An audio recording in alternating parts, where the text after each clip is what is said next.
This is a chilling reminder that Hollywood, the place where souls can be sold.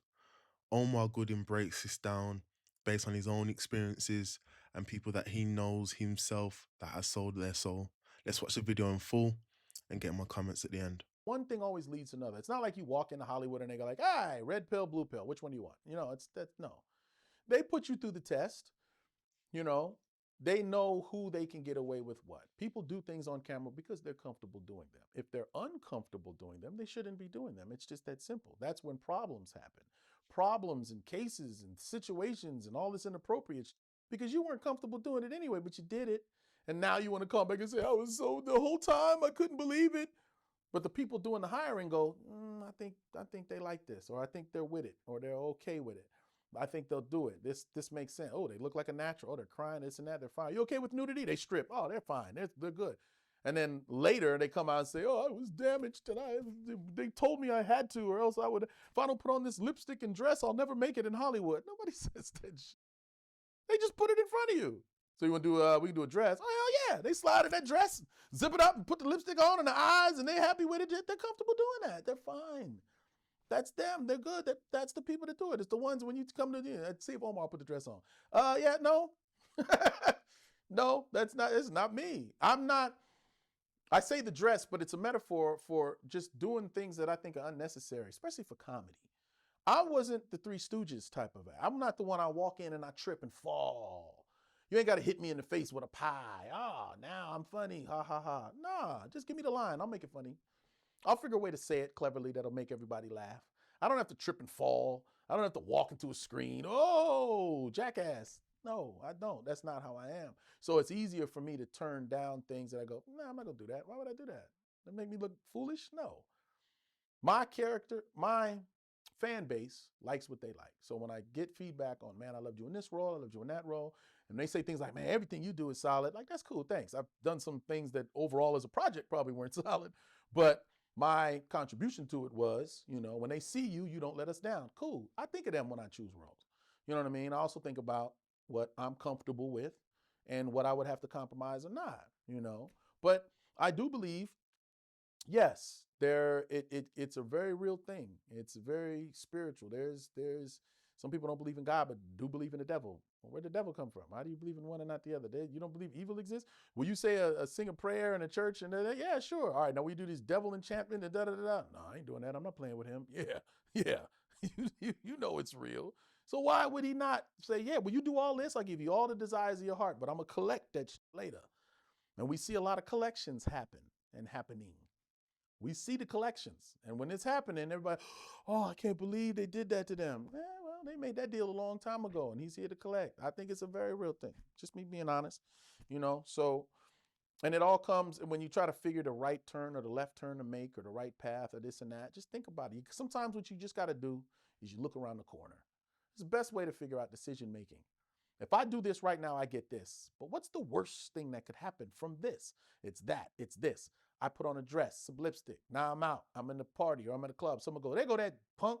You this and that, sissy. Watch yourself. That was just a move. No, it ain't. You like that shit. Now I gotta fight this man. We have to fight now. There's no other course of action. Because I put on that damn dress. Well, I'm not really like that, but I know that. No. That's part of it, yeah. That's enough right there to say, nah, well then I know my lane. I know what I can do. I'm not Tyler Perry. You're not comfortable in manhood. For one, that's not manhood. But let's not go there. What I'm just saying is it's the choices you make. And then if you make this choice, that choice, Hollywood sees you've already made these choices, well then I'm sure you have no problem with this. Now we'll give you all you want and you keep packing our agenda. We know whatever we give you, you'll do. So here, we'll give him all the money he wants because we say, now you're doing this because this is the agenda we want to push. This is what we want to make black men look like. This is what we want the picture of. So here, you get your money. Now go do it. That's selling your soul. You don't have a soul. It means you don't have a say. You just do what they tell you to do. Somebody thought I would do that and sent me a script and said, I'm doing this and I'm doing that. And I said, no, I'm not. But they already paid me. So I give them what I want to give them. Here, this is what you get, some push-ups. Anything else? Nope. We got to find another way now. We got to find another way because he didn't do what was on the script. Put a camera in the dressing room before he leaves. Tell him to take his shirt off real quick, put the change in my name. You know what I mean? That type of thing. But yes, I totally believe this. there's that. I've never been fortunately faced with okay, this is what it is. I think people like Dave Chappelle have, and they said, look, this is what we doing now. This is what we doing. This is the money on the table. Your choice. And he said, nah, that. You know what I mean? Kudos to him. He survived, came back even stronger. You know what I mean? Um, I think everyone has that moment. You have to make that choice, that decision. It may be professionally, it may be while you're pulled over by the cops. It may be out at a club somewhere. You know what I mean? But everyone gets that choice. We all hope, pray that we make the right one. And I saw you make a comment about how it's actually actors that's not living because they sold their soul. Yeah, yeah. It's tough, man. And when the collection happens, it happens. And I don't even. Wow. When the collection happens, it happens. This is just a conversation which again highlights what has been going on for years. And it seems in this day and age, the light really is piercing the darkness, and we're seeing a lot of where evil is being revealed. We're hearing it in the news, we're seeing it on social media. God is exposing the darkness, and this is conversations that have been happening for years, but I think it really brings it to light. Omar Gooding, famous actor and famous brother to QB Gooding Jr. And just in this talk alone, we get to hear directly from somebody who's been involved in the industry. And crazy, he referenced Dave Chappelle and saying that Dave Chappelle was presented with a deal potentially to compromise his soul. And we know years ago, Dave Chappelle just went missing. And there was a lot of talk about what had happened there. He came back even stronger. His career really took off. And I think when it comes to compromise, compromise starts small. Selling your soul rarely happens in one day. It's tiny yeses that dull the conviction. It's the tiny moments that you keep saying yes. It's the tiny moments that you compromise who you are, which change you over time. The devil still offers shortcuts. Fame, money, influence. All this I'll give you at the cost of worship. That's what the devil presented Jesus. He presented him with a way out to not rely on Yahweh, but to rely on the darkness, to rely on the devil to help him in that situation.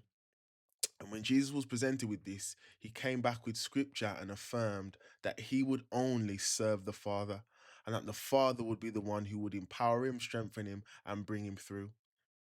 The Bible says, though I walk through the valley of the shadow of death, I will fear no evil because you are with me. And I think as Christian, as people of the faith, as people who may be in a position where you're growing in your faith or coming closer to God, we have to look to the one who is the author and the finisher of our faith. Look to the one who created us for the ultimate compass of our life, for the ultimate purpose of our life, and not to the devil, because he just distorts truth, he distorts beauty, because within what looks like a beautiful fruit, there is rotten flesh. Choose light over a check. Choose light over money. Set non negotiables. Walk away when the role requires sin.